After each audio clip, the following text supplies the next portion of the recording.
Well, hello everyone. In honor of Father's Day, we will be exploring this particular topic today. So enjoy the show. Hi there. Welcome to the More Sibyl podcast. This is a podcast for Blacks, Asians, and those who love them. I am Mo, and I am your host, ready to spark your curiosity as I take you on this adventurous ride of exploring cultures through the stories of my guests from all over the world. On this show, we get really personal, discussing salient issues that are relevant to our contemporary age and also building community around them. As our guests exercise courage and vulnerability in sharing their life's experiences, we hope that in turn you are inspired by them and that you get the courage needed to set your own stories free. Enjoy the ride, and thank you so much for listening.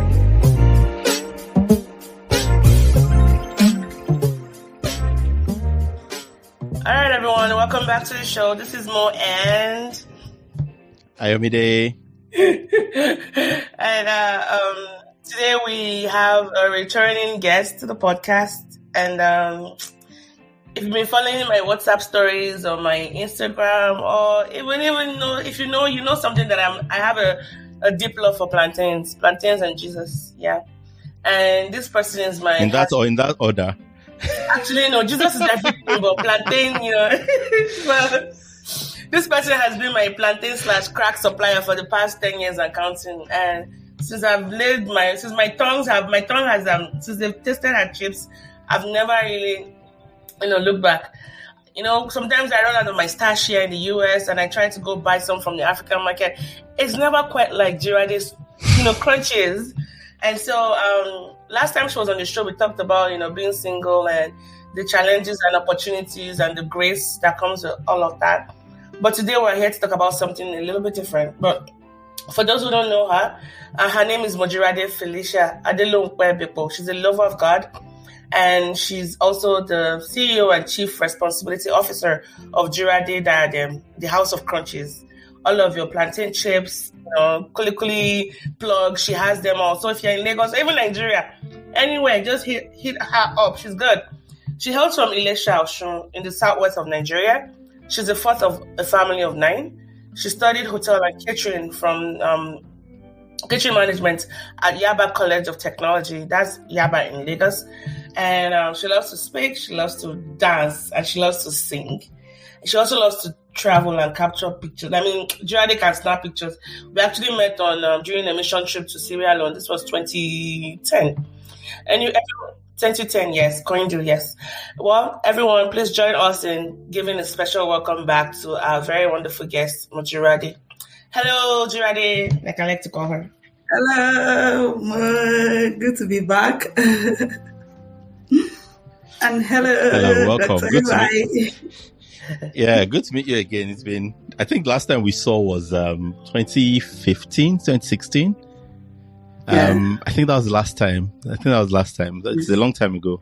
I'm here to even catch up on the fact that both of you know each other, because I was actually looking forward to the introduction. So easy on that, they don't rub it on my face. Stop capturing my friends, okay, or whatever you call it, borrowing. This is. I'll just put it. I'll just leave it for you to smell. That's all. But Jirade, welcome back. Thank you. I guess just to set the premise for today's conversation, I know you had something major happen to you recently, so we'll just let you maybe tell us for those that don't know who are listening to it. Would you like to maybe just help us get started on that? All right. My dad passed a few weeks ago, and it was a big blow for me personally. Because I was like, Papa, why now? You should have even waited next year. You'll be 80 next year. Just stay with us till 80th birthday. I was already planning for his 79th. It was supposed to be 79 on the 24th of July. So I was already planning. I was spoken with media people how we're going to capture the moment. Although he's been ill since last year, he fell down, I think, August 11 last year. So since then, it affected, his health, coupled with some other ailments, But I just thought, we all thought we'd come out of it. Okay, most of us thought we'd come out of it. So we're praying, trusting God about come out, So most of us were not prepared, for this. It was a blow, but we're doing well. I'm getting down, smiling, talking with you about him is a major thing for me, which I'm glad God is really helping my heart, and I'm getting better. We are getting better per day as the day goes by. We're getting better. Well, first of all, my deepest condolence. I know you reached out to me sometime last month, and you sent me a message that you just got news that your dad just passed on. And I mean, I've known you for a while, and I know your dad. I know you lost your grandma not too long ago, and I know your dad. That Baba and Mama, like your parents are. You talk about them a lot. You have pictures of them. You guys go visit them in Abeokuta, and so when you texted me, I think was it 2 days ago, that you wanted to come talk about your dad, I knew I had to create time for you. We had to create time for you because I know you're not someone that would just want to talk about just anything. For you to want to come back on the show to talk about this, I knew it meant a lot to you. So this was just a way to at least give you the opportunity to talk about Baba. I guess the follow-up question will be this. Is it okay for us to call him Baba as well? Yes. Okay.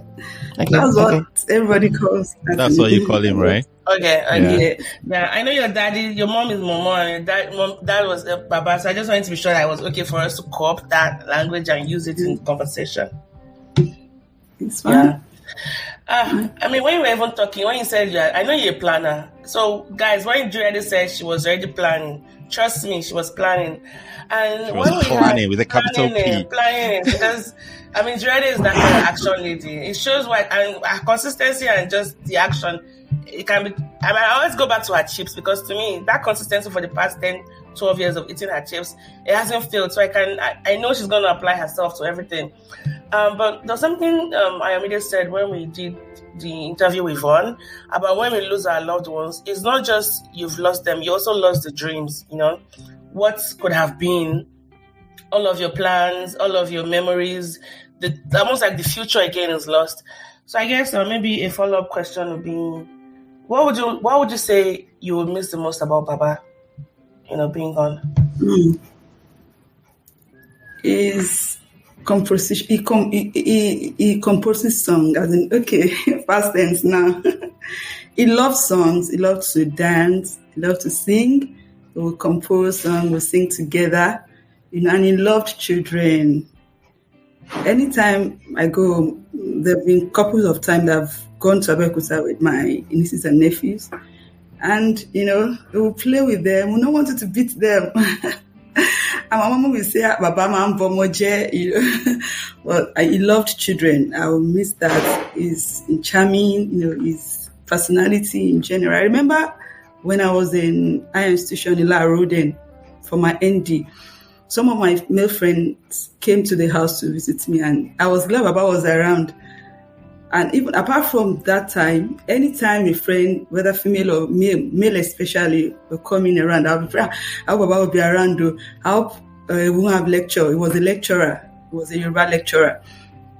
So I always look forward to him being around whenever I had a visitor, because I used to be very quiet.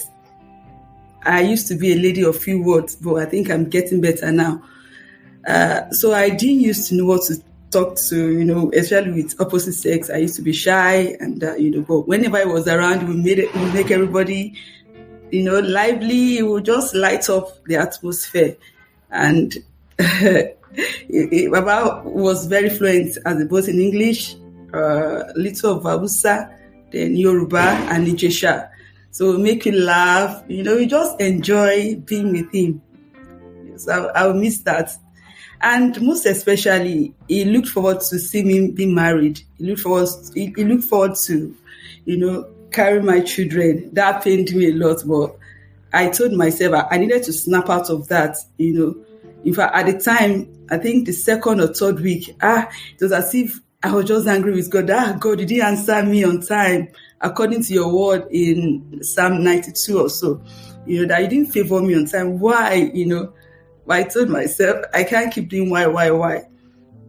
And everything worked together for my good because I love the Lord, But that pained me, I won't lie. He looked forward to carrying my children and missing my husband, which he never did. So I'm going to miss him. We are going to miss him, all of us.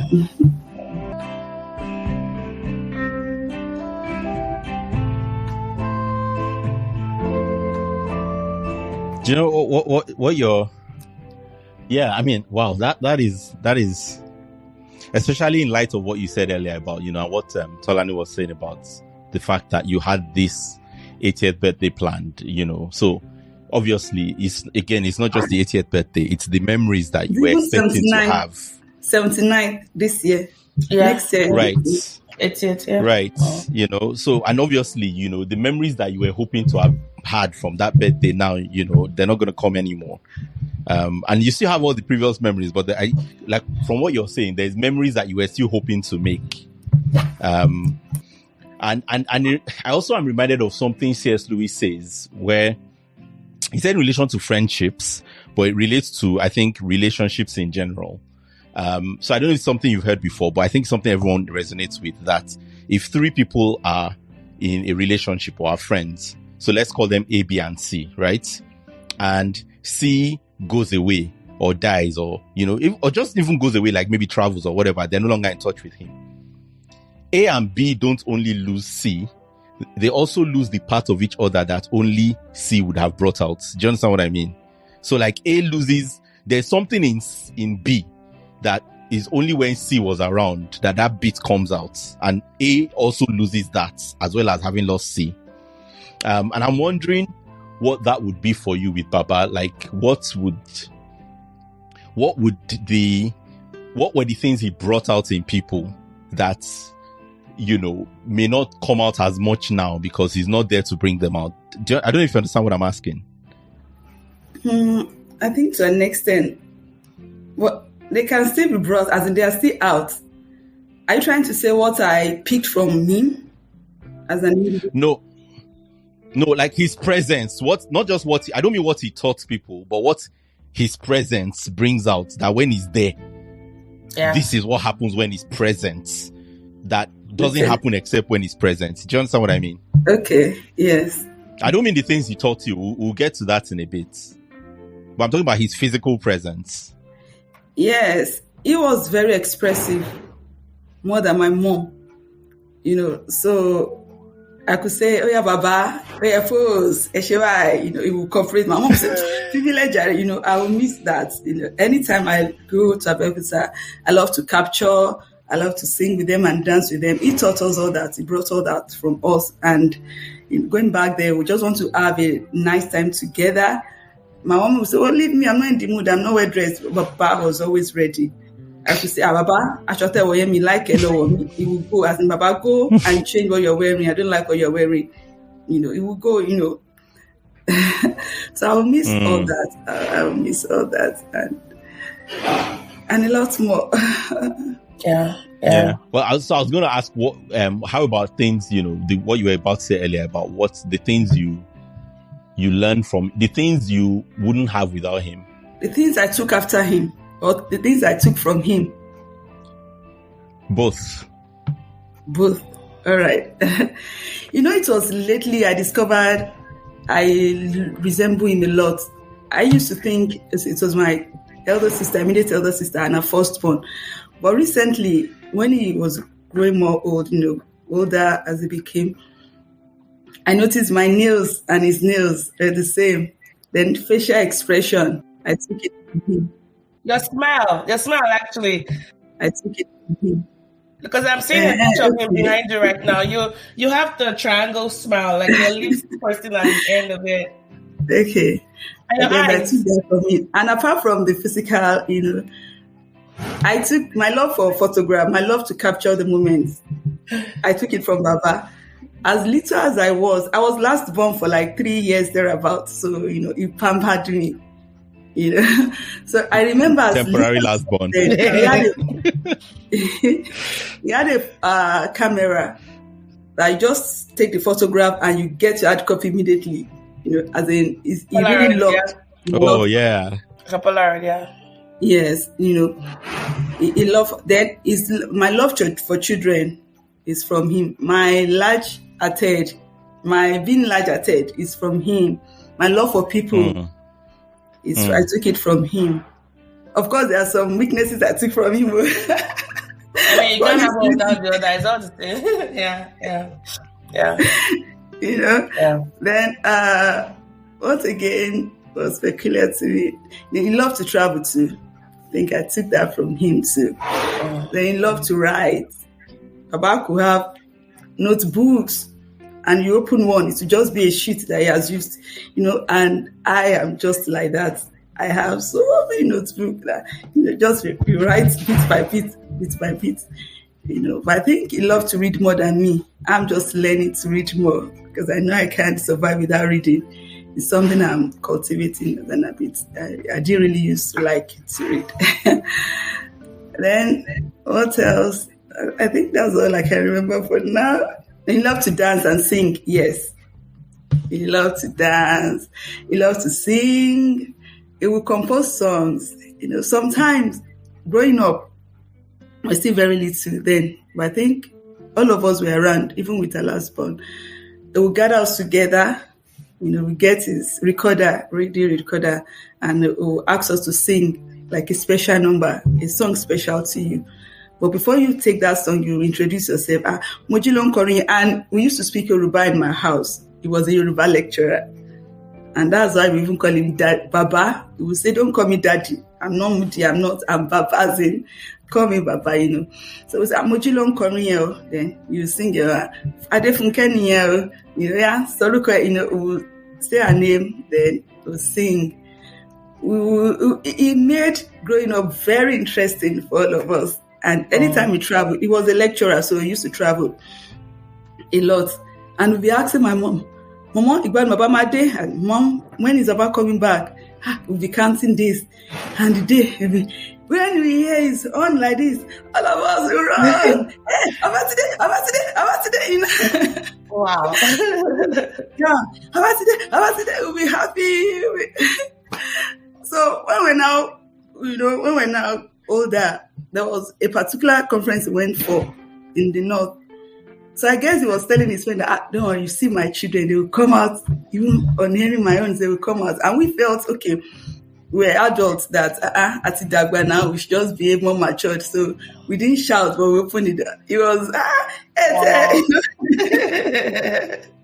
he was expecting it. We're always looking forward to having him around and spending time with him. He made growing up, he made our childhood very memorable and interesting. He was a present father, actually. He wasn't a perfect father, but he was present. He was present for our birthdays. We were not, I can say my family is a very conservative one, but every birthday is celebrated. Himself and my mom, they always celebrate it. Not a big party. Some will invite few friends, few family friends, some just within the family. But they'll make it so special. On that day, you sit on the center table. The setup in the sitting room, then the center table, the celebrants will sit there. They will sing morning devotion. We'll sing, pray for, everyone will pray for the celebrants.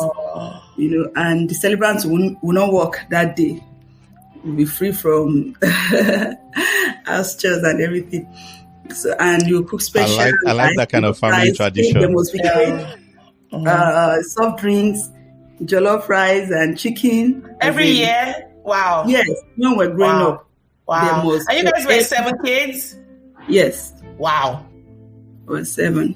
That's impressive. And I'm guessing that's not counting people who stayed in your house as well, because the way you described him, I'm betting there was that as well. Am I wrong? You had other family members like that were adopted siblings. Yes. Your house was always full, like a revolving door. How did you know? The way you described your dad, I can't. Yeah. The way you described your dad, that has to be the case. Yeah. When I entered, it took me long before I gained admission. But when I entered Ilaro, I didn't know how to prepare my food. As in, I didn't know how to prepare food for just one person or 2 people, because I was used to preparing food The least I used to prepare for then was like 9, 10. We are 9, but my sisters went to boarding school, so so at a point, family members, we've been 28 in the house before during Christmas. 28? Yes. Wow. Yes. And then Baba was he was a large-hearted person. From my mommy's side, from his side, our cousins, we used to be very many in the house. It took me a long time before I could adjust cooking for just 1 or 2 people. I mean, when Amde was talking about ABC, I pictured it as a Venn diagram where C is the intersection.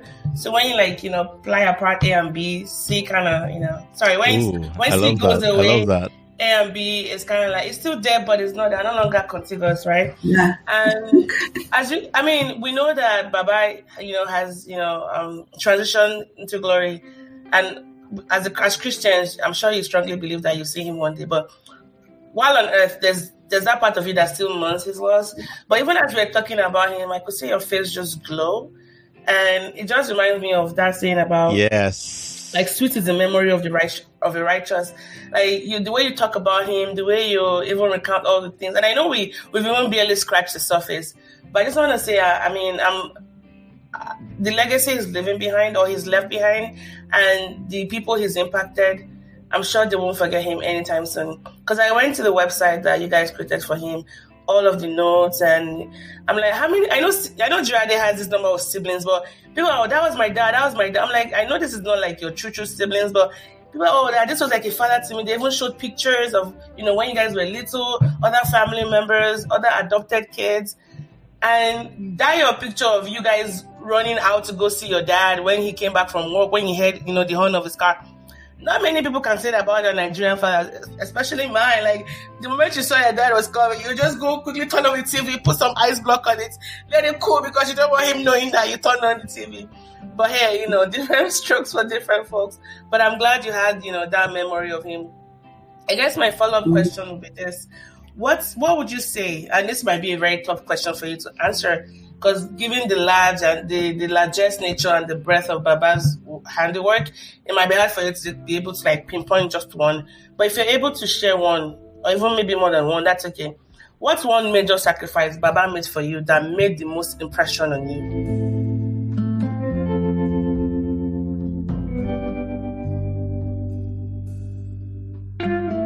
All right.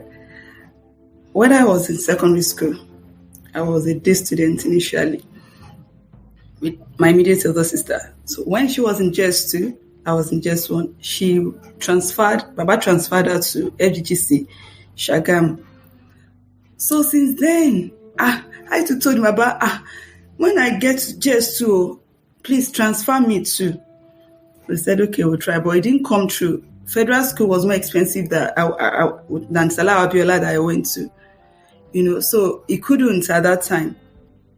He now promised me that, okay, when I get to SS1, I will change. But on getting to SS1, he started the process. I really troubled Baba about this. At the point, my mommy was like, just finish from Salah. Salah is not a bad school. Just why I just wanted that boarding school experience. I wanted to go to the school my immediate elder sister went to.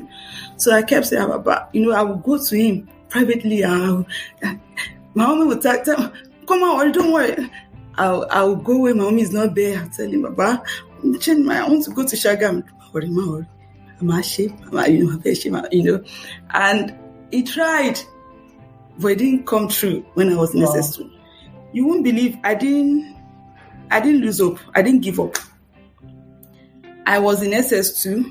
I still kept pestering Baba that I wanted to go to FGGC. He didn't have a choice than to just continue with the process. I can't say why. I just don't know why the process was, giving us stress at that time. It wasn't that easy to transfer from state school to federal school then. Especially at SS2. You only had less than 2 years left to complete high school. Yes. Wow. I told him I was ready to repeat, so I repeated. I was supposed to be 95 sets, so I finished 96. So he said, are you sure? I said, I don't matter. So you started from SS1? No, I went back to SS1. Oh, wow. It didn't go through. The admission didn't click. Then the transfer didn't go through. Baba was like, why not just finish from this school? he almost done. I didn't allow him to rest until he did, as in, it continued. It was stressful for him because he had to travel from Abeokuta, FC, Federal College of Education, Abeokuta, to Shagam. You know, there was nothing like phone or any online processes there, nothing. He had to go, you know, and he did it. He made it happen for me. I was so glad. So I left Salau Abiola SS2 first time.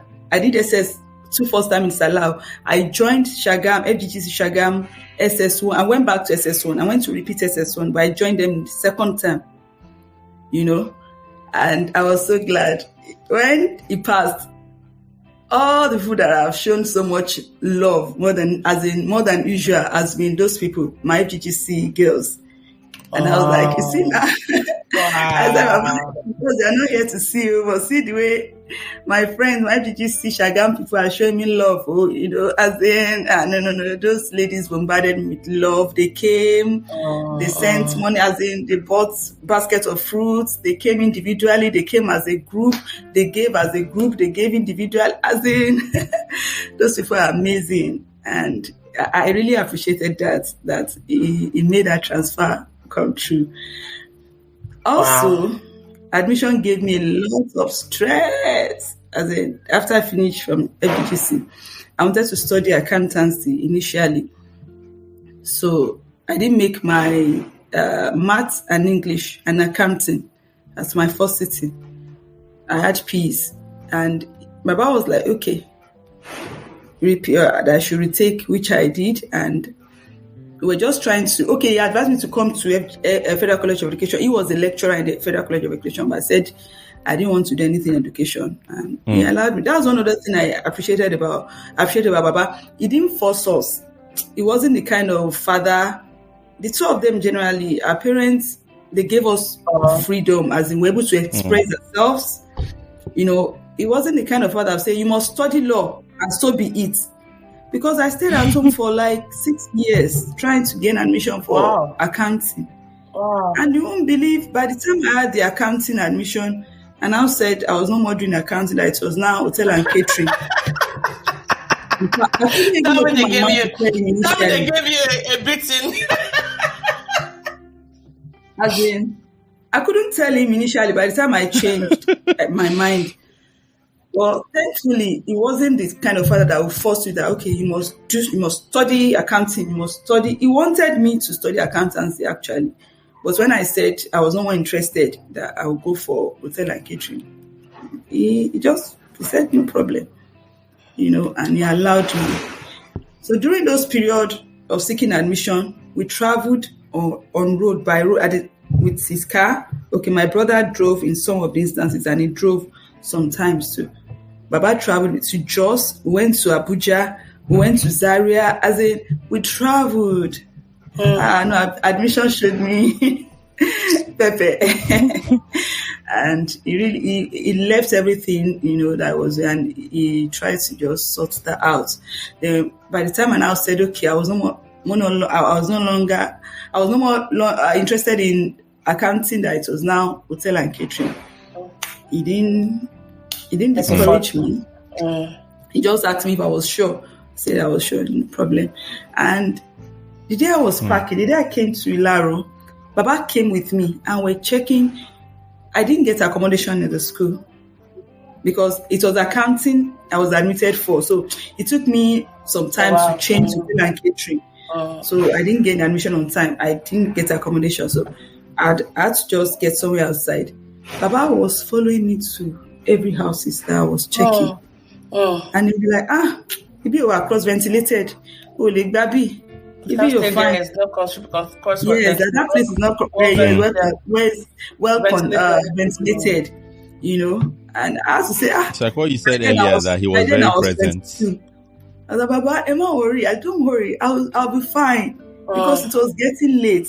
And he still had to travel back to Shelley. So I just released him that I'll be fine. So I stayed with a friend and I continued the search the following day before I got where I now stayed. You know, and so many other. Then when I went to receipt my WAEC in Ilesha, because I told him I couldn't face my friends in Abeokuta that he should take me far. I was trying to get my math and English. I was trying to get credit at least in math and English. So he cooperated. He took me to Elisha. That's our hometown. I stayed with a family friend to rewrite the WAEC. And during the process of preparation, I felt sick. And as in, it was so serious. Baba, no phone then. There was no phone then. You won't believe, immediately Baba came. I was on drip, but I jumped up. I became well. And he was like, when have you been sick? By the time I told him when I became, the day the sickness started, he was like, I sensed it. Anytime most of us, anytime we're not feeling fine, anytime we're ill, he will pick it. As in, he will know, and by the time we see him, we will just, we'll be fine, of course. And not only for me, even for my siblings. We'll go to our schools. Okay, some that went to boarding school, both visiting day and non-visiting day time. Baba will find an excuse to see his children. He was always looking out for. In fact, in Ilaro, a lab attendant had to ask me that, where's your mom? Do you have a mom? I said, I have a mom. Because it was Baba that was always coming. Wow. Baba was more expressive more than my mom. That made him more lively.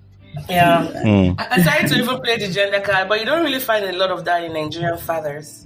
You see that more in Nigerian moms. So that's actually, I was going to say that actually you do. It's one of those stereotypes that I think. Oh, really? Maybe I'm just projecting.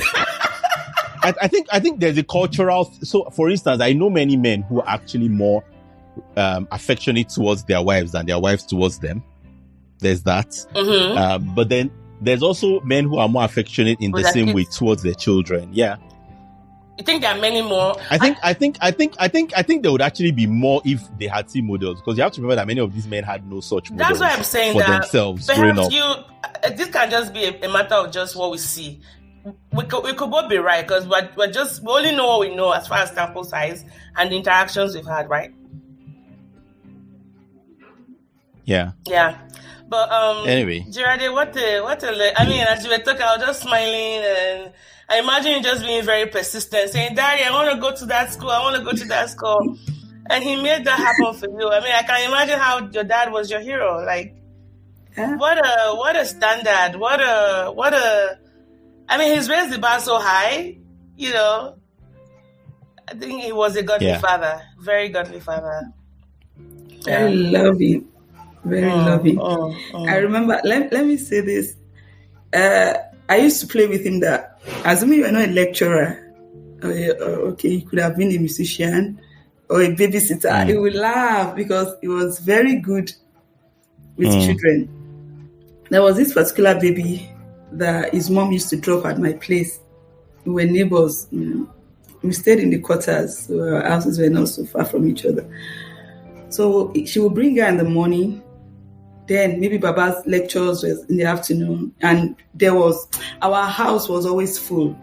So you would meet someone in the house no matter what. So this boy then, he used to frown cranky, and he has a very big cheek, and we just look at him. How old was he? Like, how old was he then? It was like a few months. Okay. Maybe like a year plus, a few months thereabouts, or a year plus. I can't really remember, but that it wasn't more than it. And Baba would tell us, keep smiling at him.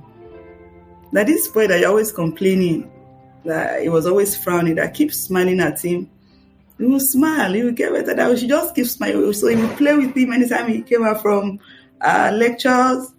He would play with him, joke with him, and just before we knew it, this baby started smiling. I was like, wow, so this thing works. I was surprised. And it was finer. It was more handsome. It was, that was my father. That was Baba for you. Baba would tell us, it's not common, because I have friends and I listen to what people say about their friends. Baba would tell us them, because we are 6 girls. About their fathers. About their fathers, sorry, my friends about their fathers. Baba will tell us, "Eko boyfriend, you know, that bring your in your boyfriend. boyfriend. Let me interrogate them. Better I know them. Let me be friends with them. You know, I can't. Few of my friends, that slept over in our house. You know, that's not common. That's not, you know, that's about for you. Do you know? I was going to ask because so in the last few years, I've got to know a few people who had amazing fathers, and for at least two of these people, you know, and if they're listening to this podcast, the two people I'm talking about know themselves. I'm not one of them, by the way. So just kidding. For at least two of these people, they didn't. What was interesting to me was, and the joke I often make with them is, you don't know that you had an abnormal dad. Right? It took them to adulthood to realize, oh, this is not how everyone's dad is. Right? And the question I want to ask you is a variation on a question I saw on Twitter recently, which was, when did you first realize that your friend was your father stinking rich? Yeah. You know, like, you know when you know someone and you think you're on the same level, and then they do something or they say something, I realize, oh, these people are millionaires, or they're like the way they are spending money is not my level. But like, maybe you didn't know when you first knew them. So I'm wondering, what was the experience for you when you realized, oh, this is not how everyone's dad is? So what do you understand, like, what I'm asking? Like, what was that experience for you when that really came home to you? Like, oh, my dad is not average. He's an exceptional dad. He's different from other dads. Like the one I mentioned the other time, that anytime he came around, he would be, I know, like, one or two of my friends, anytime that daddy was around, into their rooms. Then he used to tell us that. I remember he used to tell us, most people are not like this, so as in, that our family is different. So, he told you. Him. He told you. Oh, wow. I didn't understand what he used to say until that is huge. I gained admission to Ilaro. You know, I was like 22 when I gained admission. I mentioned I was at home for like 6 years thereabouts. So until I gained admission to Ilaro, I realized that so as in, everybody's not like us, so every family is not like ours. So. And so funny, last week Sunday, I got to church and a friend saw me. She was like, I know you're missing your dad. She greeted me and everything. I said, you people are just, you're on your class, you're in a class of your own. As in, she repeated it and I remembered what Abba said many years ago. You know, so for me, that is huge. Friends, yeah, it's deep. Yeah, it's really huge. Yeah. Go on. Sorry, you're about to say. Yes, every from friends, every from seeing, maybe on visiting, I see the way they relate to their dad, and I used to be surprised. I was with a family friend one time, and the way we reacted to the wife, you know, they just came back. The two of them just came back from an outing. And he was demanding for his food. And I was surprised because Baba was so considerate, very understanding, as in, you say he loved pounded yam, but because of the stress involved with pounding yam, you say, don't worry, I'll manage yam. You know, it was just too considerate. He would tell us, even with the children, that, don't worry, are you sure you can pound? Are you, you know, you will make sure, okay, no, I'll come and pound sometimes. We really want to pound the yam and everything. You know, so the way he showed love to us, I can even say at a point, I used to feel he loved us more than our mom. He was too fond of us. He was too proud of us. He was too, he was just, he called us his friend. He didn't have friends, and those are part of things I'm adjusting. You know, so by the time all of us left, he was left to my mom alone and no friends. He wasn't a social person. He was just we as in most of his leisure time or free time he spent with us.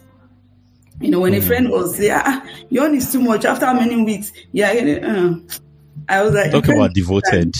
Yeah, that you don't understand. This man dedicated most of his life. He dedicated his life to us.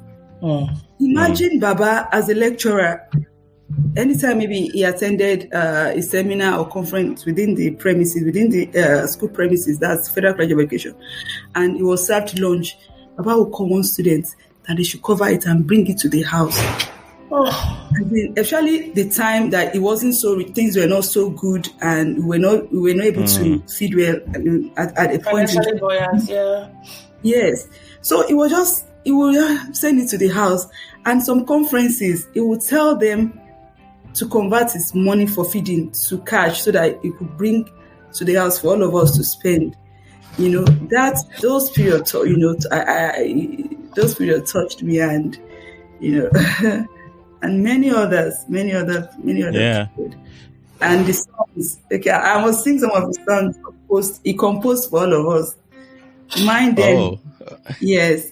The first time I made my first soup. He composed Mo Jirade Konkolo, Yo se obedidun, Mo Jirade Konkolo, Yo se obedidun.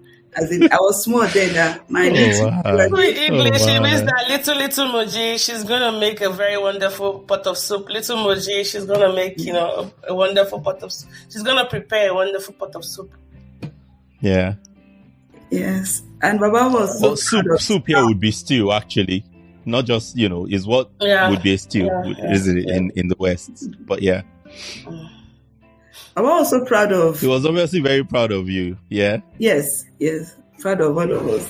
And until he passed, I used to feel I was the closest that I was his favorite. My son also he told that the same thing he told me. He told all of us how special we were. Oh wow! The secret now came out when he passed. But I was saying that's that another friend recently, and she said, at least you felt special at that time. So yeah. And you, I don't think that feeling will go away, even though now it's not going to change. That feeling that you had all your life will not suddenly disappear because you've heard that now, is it? Yeah. I bet it makes you even feel more free to express that love, because maybe at the point you were thinking, is Baba too partial to me? But now that you know that all of you felt that way, it's like now you can now talk more about the special thing he did. Yeah. What a father.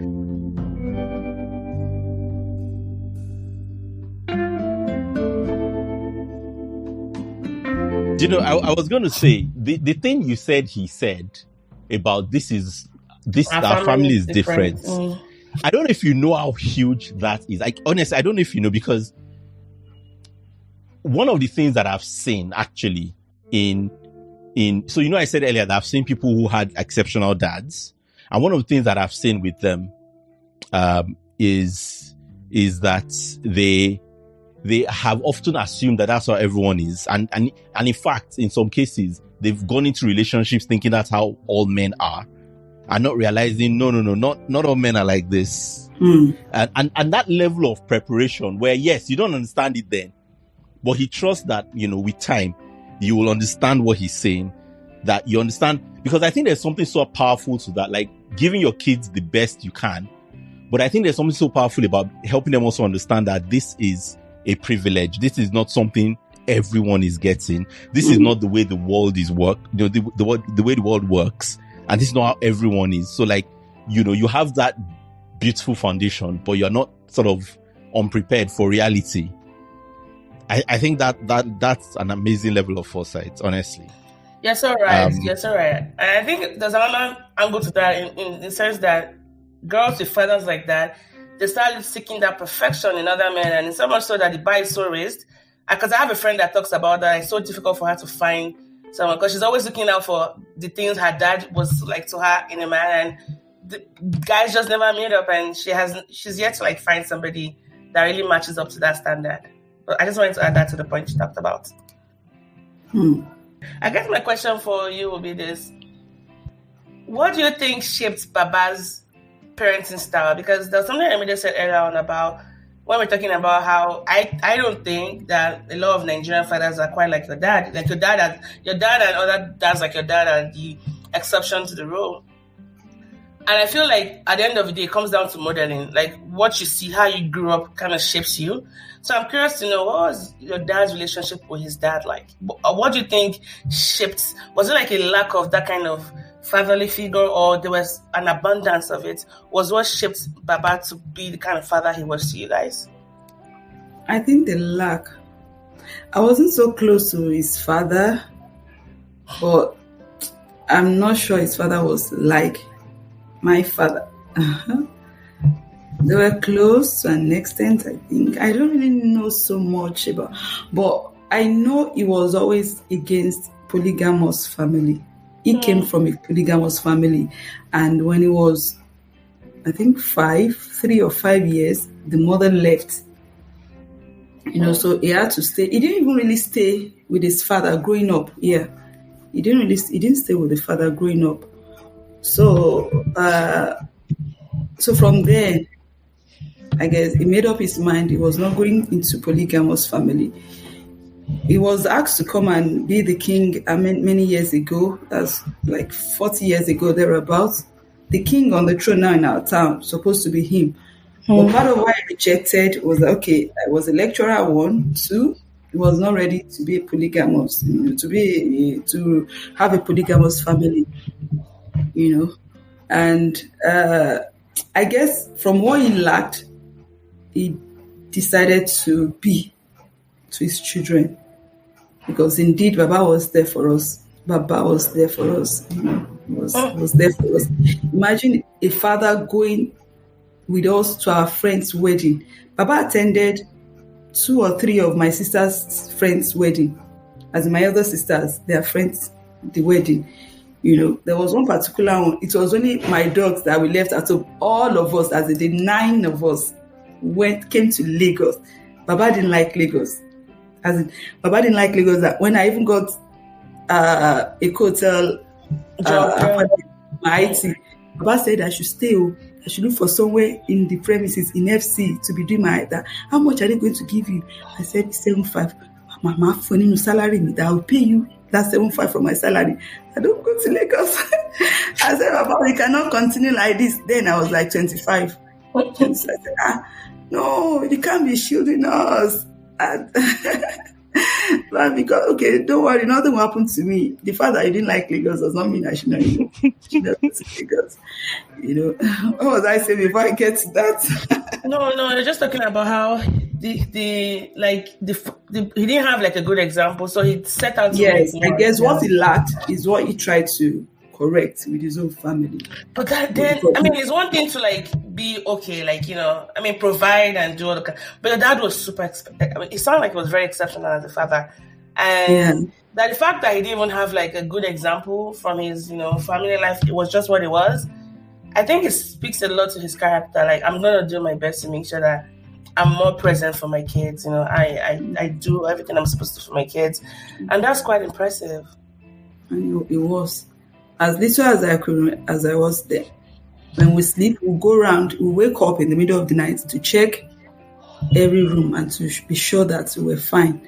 I was spoiled as a little child, as the last born, to the extent that if my covering wrapper, shift a bit from my body, I won't cover myself back, but bampower, as in, I knew it was coming to make me fine. Back.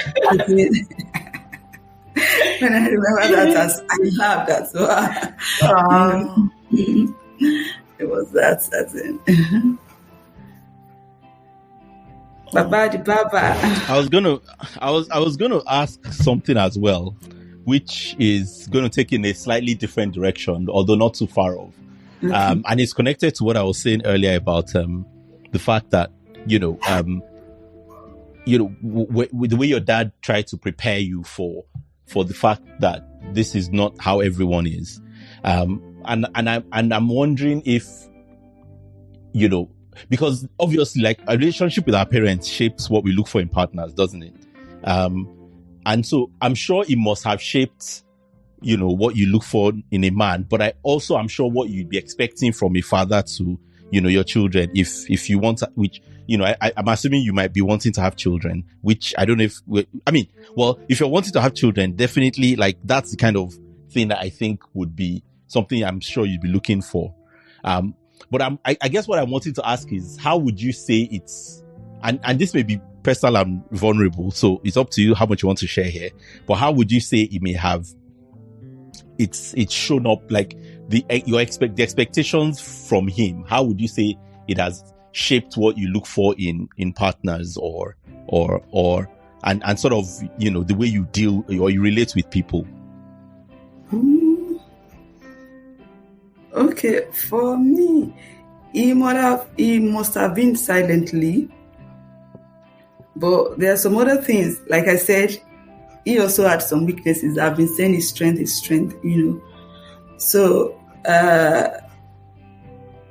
like, my number one thing for a partner, okay, I'm looking forward in it, must be a child of God, as in, he must be born again child of God. That matters to me. It was through us that Baba got born again. As in all the children, I think, were the one that preached to him. Wow. So it wasn't like that because he was a child of God. It wasn't like that, as in, he wasn't exhibiting those traits or those characteristics because he was a born again child. We're the one that used to share Christ with him, and So there are some things Holy Spirit will help you. let me chip in this joke. Sometimes I want to pray or sing with my siblings. I want to speak in tongues, and we don't want him to join us because when he comes, he didn't used to speak in tongues. Now we will not allow him to come. We'll not tell him that about we want to pray. We now hear us singing. You just come as we just show. And we look at each other's faces that about one is here. So there are so many other things that I desire, that he didn't have, that I desire in my husband to be. So I can't say it's my expectation from him built a kind of stronghold in my heart towards. I don't really think so. That's why I said it maybe silently, but I don't. Of course, the caring must be caring. Baba lavished love on us, as in he loved us. So my husband must love me. Me too. I love people, not only male, both female and male, children, elderly people. So I can't marry someone that is not accommodative, or that is not loving, that is not lively. Could flow. It can't flow. Then I can't deal with someone that is not expressive. I think I've had one or two relations. Okay, maybe I can relate that to they're not, my so experience. they have to be affectionate. Pardon? Right. I say they have to be affectionate. Yes. Like yes. visibly affectionate. Yes. Yes. No silent love. Baba was a thoughtful I person. think that's a lot. I think that's a lot you'd be asking for. I mean, that sounds just, Yeah. Yes. And then, because some people are not just thoughtful. Some people are just, Baba was a very thoughtful person.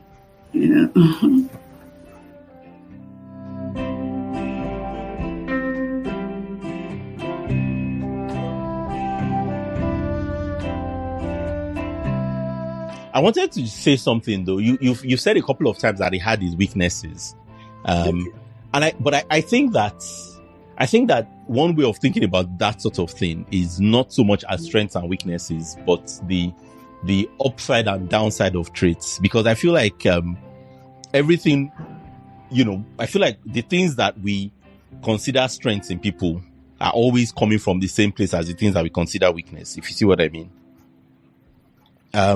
So for instance, we might say someone is very generous, but also maybe they're not good with money. But actually, they are two sides of the same thing. Yeah, it depends on if you ask the wife, maybe he's always giving money away. You might think he's generous, but the wife is irresponsible. Exactly. So I think it's better to think of it not so much as weaknesses, but as what's the strength of this particular characteristic, okay. And then what's the flip side of it, because the truth is that there's a strength to that thing that looks like a weakness, and you probably will have that as well. And you sort of, what I think that way sort of helps us to see it as, oh, not that I have this thing that is, so for instance, people who are manipulative and people who are charming, it's the same thing. It's how they use it as side of a coin, superpower or super villain. Exactly. It's the same sort of trait, the same sort of characteristic, but used in different ways. So I don't know if that's helpful in any way. Okay. So I guess the question is, what's the other side of Baba? Like, if you're able to share. All right. Yeah. Okay. Yes. Those things that I was referring to as weaknesses, right? Baba was very emotional. Very emotional. My mom was strong. My mom is strong. She's still alive at heart, more than Baba. And I took that from her. I have to say, I took notes of some things I took from him that I don't want. So, and any little thing. I remember a couple of times I went home and, okay, how far with marriage? I said, Kotisi, as in how far with marriage? I said, nobody yet. Baba will start crying. I said, you don't want me to come and visit you again? It's my mom that will say, that you should leave me alone now, my time. But Baba will be so worried. I'm like, my younger brother is married with kids, and the one after him, he'll be counting. And it was very emotional. What other? Then it wasn't it wasn't as organized as my mom. I can be rough. Yeah. Lately, that is organization is the strength of that would probably be that he was probably a very flexible and spontaneous That's person. why he can drive all the way to go and see all of you. He can, so again, it's just what I'm saying. It's two sides of the same coin. We could look for his key. And he was running it for lecture. I kept it. Key. And I bet sometimes that can be quite frustrating for your mom if she's the organized one. My mom is too organized. But amazing how people like that get together, As one person with a different trait, another person with a different trait, and they make something beautiful out of it. Yeah. But one thing about him, he may have a speech. He will not prepare impromptu. When it is now a night too, that is what about him. Putting things together. And by the time he deliver, oh my, you will not believe. You think that. You not believe he just prepared for the speech. Our was very good. He was so good with words. He spoke in English, Yoruba, Ilesha. Very beautiful. I was saying something that I didn't say the other time, that it was so fun. He was too fond of his hometown, Ilesha, that when I got there, as far as I remember, I was like, Shoko Juvai, Lord. Is it no more than this? This is all about this Ilesha. As in, I was surprised because Baba would tell us so much about Ilesha that he composed a song. He composed a song for us. If I stand up, you won't see my face, but when we're young, immediately we get to Ilesha, there's one signpost that says, welcome to Ilesha. We'll be looking forward to that signpost. By the time we see it like this, we jump up. Ìlú mi, ìlú Ilesha, ó dára, ó lẹ́wà, ìlú tó tóbi, kò síbikíbi tí mo lè lọ lórílẹ̀ ayé, tí mo lè gbàgbé ìlú Ilesha, tí mo lè. And jubilating in the car. Say for children to stand up, but we will stand up and be mad as in jubilating, rejoicing. We will sing that song from that junction till we get to our house sometimes. As in, yeah. That's about for you. Wow, I've got to different emotions just within this short time of talking about your dad. I've cried, I've laughed, thank you for just sharing with us the person that he was. And even though you talked about his weaknesses, I still don't I just say, I can't but just even love him more, and just really give kudos to the kind of person that he was to you guys. I guess just to wrap us off, I know we've talked about some, very beautiful moments and all that. And I said something earlier, as Christians, we believe that this is not the end. You'll be united one day in heaven. But on earth right now, especially the dreams that you talked about, how you wished he was here and all that. I guess my question is, how have you been dealing with, his passage on earth here? How have you been dealing with it? Because I imagine it hasn't been easy. Because the bigger your love you have for him is the bigger the grief, right? All right. It's going to be 7th or 8th week on Wednesday, next Wednesday. I've been taking a day at a time. Anytime I feel like crying, if I cried for like the first 3-4 weeks, I was crying every day. And it wasn't as if I was planning to cry. But when the memory flashes, I would just burst into crying again. And to couple it, to make it, in quotes, worse for me, I'm the one in charge of media. So I'm the one everybody's sending tribute to. Up to now, I've not been able to even put my own together, and yet it's too emotional for me, and it makes me cry anytime I'm, writing. I've not been able to read my mommy's own because some of my side I read it, said they cried. I said, no, I'm not ready for this. Anytime I'm trying to, edit or just go through, I cry, and I shed some tears again. Like before this recording, they brought the obituary, the poster. I said, no, you're not crying. Mm-mm. As in, I told myself, as in, it was a real determination not to cry when I saw the poster and everything. I expressed myself to people. It's one of the ways I've been dealing with it that is helping me. If any friend that calls in at that time, I tell, how are you? How do you feel? My close friends. I express myself. I don't keep it to myself. Anytime I feel like crying, I cry. Then initially, I think I was craving for, the first week and the second week, I was craving for positive, healthy distraction just to get something. I got in touch with you. Yeah, you wanted to travel. Yeah. I eventually went. The lady made it. Yes. Where'd you go? Rwanda? Yes, Rwanda. Kigali. Yes, Kigali. Oh, wow. I'll share some of the videos and photographs with you later. So I was just trying to distract myself. That okay, the day it happened, I was actually on phone when my dad passed. That as in, I was asking my mom because she called the night before that. Your dad is looking pale. He has finished his blood tonic. I don't know why this. So we're trying to, okay, what can we do? It was late. We were planning for myself as we pray together, and that was what we're planning for. We were planning to pray before my mom called, and we were like, okay, we prayed for him that night. And okay, so we were still talking when she just said, Baba. You just Moji Baba, you're down, Baba, you're down. I was like, oh yeah, beat his chest, beat his back. I didn't. Oh yeah, put the phone on his. Let me pray for him. I couldn't pray, but I was weak. My heart was bothered. I didn't even know how to describe how my heart was. I remember I said, oh yeah, put the phone on him. Let me pray, but I couldn't say any prayer. I was just like, okay, I'll call back. Let me call my other ones. I was just a bit destabilized. So I said, I'll call back. So I ended it. I called all my siblings. They too, they didn't pick. I called my doctor friend. She said, okay, don't worry, I'll call your mom. So she called my mom.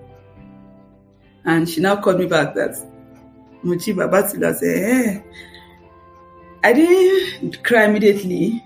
I was trying to process it. Okay, Baba, I won't say, as in, it didn't really, I don't even know, but I was weak. Later, I called a friend. I was talking with a friend earlier that, I want us to intercede for Baba. He needs urgent prayer, and let's just intercede. So by the time she called back, I said, it's late. And that was when I started crying. It's late. Baba is gone. That was when I cried. She tried to console me. She tried to, so I was able to gather myself together, like After 2 hours, I left my house for my sisters. On my way, I called a friend. My dad just passed a few hours ago. She said, okay, be strong. She encouraged me. When you get to Abeokuta, don't cry. Please be strong. Try and be strong. I said, okay. When I go to my sister's house, I told them, I said, all the cry want to cry. By then, I've wiped my tears. I was saying, all the cries want to cry. Let's cry it here. When we get to Abeokuta, we have to be strong. This, that. My mouth was really dancing up and down.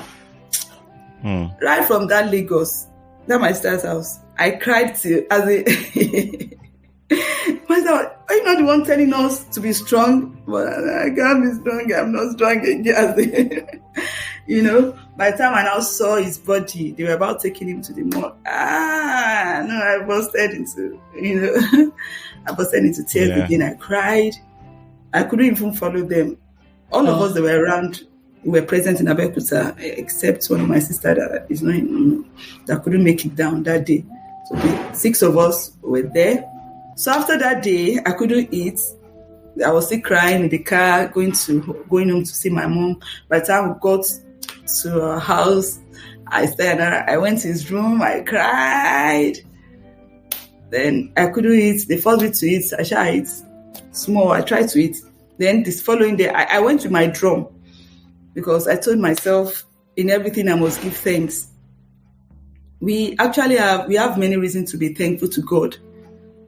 So many reasons to be thankful to God. Baba survived so many surgeries. I can count more than 2 or 3 surgeries. I even thought he was going to die. That he didn't die. Accidents, as in God kept him. God was there for us. We have so many reasons to be thankful. And after that, sometimes I'll feel fine. I'll feel thank God I'm okay today. Sometimes I remember him, I'll feel low again. I'll cry. I express myself to God. There's been time of, God, why don't you allow me to be married before you die? But I'm better. My heart, I was so conscious of, I was being conscious of my heart, the conversation of my heart. And thankfully to my pastor, he has taught us to turn out as in our pain. Something tangible must come out of the pain. And I told myself, that's part of what brought out this, I'm going to Pastor talk about. Right? Yes, yeah. Pastor Kojo. Yes. That as in, I'm going to bring a lot out of this pain. It can be painful, but we have everything to thank God. And I already have something big is coming out of this. That I know. Not 1 or 2. But I know I told myself God is going to use this to do more in my life, in my siblings' life, in my mom's life, in our family as a whole. We'll miss him, sure. But God will turn it for good, and great things will come out of this. That when we share, people will learn from his legacy. People will learn from what he left behind. Because family was big for him. He was big on family. He was always, he wanted a united family. And to the glory of God, myself and my siblings, we are united. We love one another. We care for one another. And I just believe something big will come out of this for me. And I will not waste this pain. So as it comes, I express myself. Of course, I've had friends that was like, after 4 weeks, you are still kinikon. After 5 weeks, I said, you don't dictate. No. That, you can't. In fact, that Yoruba statement made meaning to me. Any con lo more. It is you that you are so concerned. You are the one that really knew, as in that knows, And I realized you don't dictate to others how they grieve or how they behave or how they just mourn their loved ones. But one major thing for me, I've noticed when I'm in sorrow, when I'm in that cry mode, I don't always like it. So I try to get out. I try to snap away from it by just maybe I play music sometimes. In fact, since the past, because I used to dance every day before, I think for 6 weeks, I couldn't dance. I'm a kind of person, I can't force things. I don't know how to force and do things just superficial. I don't know. Things have to come from within for me. So it was not just coming. Like today now, we're supposed to have hangouts in my church. I'm not there yet. I don't feel that yet, but I know I will get there. But more importantly, I'm getting better. My siblings are getting better. My heart is getting better. I'm getting better. I sang yesterday. I read the audio Bible helped me because at that point, I think the first week, I was tired of everything.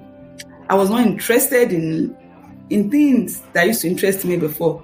I didn't go to work, even after the conference. Let me cover my face and say I didn't go to work for 6 weeks. It's okay. I mean, it's okay. It's part of the grieving process. It's part of the grieving process. Yeah, it's okay. Take as much time as you need. Yeah, exactly. And your dad wasn't just a regular dad. He was like, it was abnormal in the sense of he was exceptional. So it's okay. I couldn't force it, actually. I couldn't just force it, but I keep declaring when I feel like I didn't feel like studying the Bible, so I use more of audio.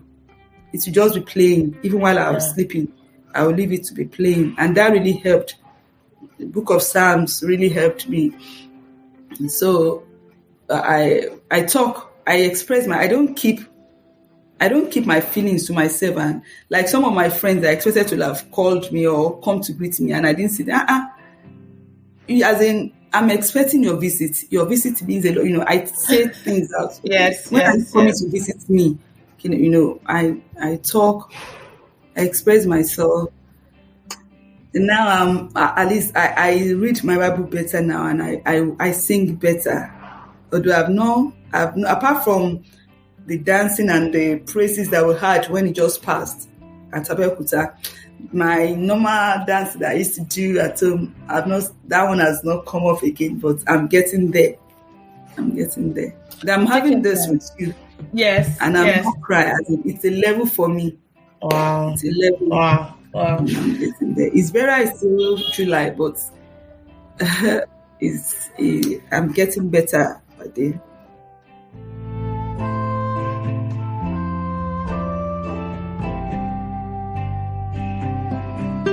Again, when you reached out to me and said you want to talk about your dad to create time for you, I knew we had to just get it done, right? And thanks a lot, by the way, for sharing that. There's something you said that I want to just, maybe give back to you. When you said something big has to come out of this, like your dad's, transition, I want to correct it and say something big has already come out of it. Your life and the life of your siblings and everybody's life that your father has touched, that's something big already. So whatever you guys do from here on now is just incremental. But the biggest part is just your life and the lives you're going to keep on touching. Because Baba is the progenitor, right? He's like the beginning. And then everything that comes from there, like your siblings, their kids, all those extended families, their parents adopted, and the other lives are going to, because what they've seen Baba's life as a model of how parenting should be like, of how fatherhood should be like, intentional parenting. And it's something they can't forget. So don't worry. Don't put yourself under pressure to like make something big out of it. It's already big enough, okay? And that said, I just want to thank you so much for coming on today. Thanks for just the vulnerability. Thanks for having me. I knew about your father, but I didn't know a lot. So I felt like I've gotten to know him more. And my tiny regret is I never got to meet him physically. But, you're here, and I know I'm not going to stop hearing about Baba. I want to keep hearing more about him. So if there are other ways we can support you on the show and, just anything like that, please let us know. But thank you so much for sharing about his legacy. And we pray that, to draw through this time, because, grief, it comes in waves. You're good today, tomorrow you're just in tears. That even in those moments, we hope you stay encouraged, that his passing on is for, he's in a better place now, completely healed. And, we pray that you guys have the comfort and all of the support you need, on earth. Yeah. Thank you. Right. Amen. Thank you so much. Yeah. Thank you so much, Jirade. Yeah. Thank you for having me. I appreciate it.